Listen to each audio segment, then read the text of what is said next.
Oui, alors, Monsieur le Président, Québec, c'est une ville portuaire qui s'est développée au fil du temps grâce au fleuve Saint-Laurent. C'est une source de fierté, une source de prospérité, mais également de bien-être pour nos citoyens. Et c'est un sentiment qu'on veut, bien sûr, préserver, mais qu'on souhaite aussi renforcer dans les années à venir avec nos différents partenaires, dont le port de Québec. On va le faire à travers des projets comme le Carrefour de l'eau, dont on a annoncé le lancement la semaine dernière. Dans le contexte, Monsieur le Président, des tarifs qui sont imposés par l'administration Trump, alors que nos ressources en eau, justement, sont de plus en plus, je dirais, convoitées, mais aussi menacées, notamment en raison des changements climatiques. Donc, un impact, on le voit, entre autres, sur le niveau de l'eau.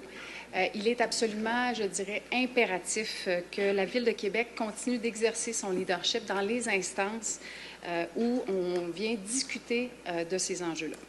C'est le cas, Monsieur le Président, du Congrès de l'Alliance des villes des Grands Lacs et du Saint-Laurent, du congrès annuel auquel je vais participer à Milwaukee, donc aux États-Unis, du 14 au 16 mai prochain. Le congrès va avoir lieu sous le thème « L'avenir de l'eau douce, être à l'avant-garde face à la rareté ». Nos ressources en eau, c'est important de le mentionner et de le souligner auprès de nos citoyens, nos ressources en eau ne sont pas infinies.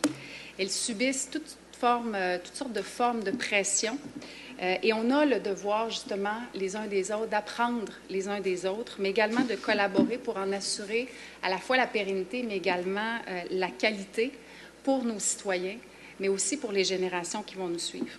Cette collaboration-là, elle est absolument indispensable parce que ce qui se passe dans les Grands Lacs, que ce soit en Ontario ou aux États-Unis, a un impact sur le fleuve Saint-Laurent et sur les villes du Québec et inversement. Alors, comme responsable des enjeux portuaires et maritimes, mais également comme présidente du comité de vigilance des activités portuaires, je vais continuer à travailler, à renforcer nos liens avec les maires des États-Unis, les maires américains qui travaillent également au sein de l'Alliance, justement pour s'assurer de porter la voix, mais aussi de défendre les intérêts de nos citoyens au Congrès américain.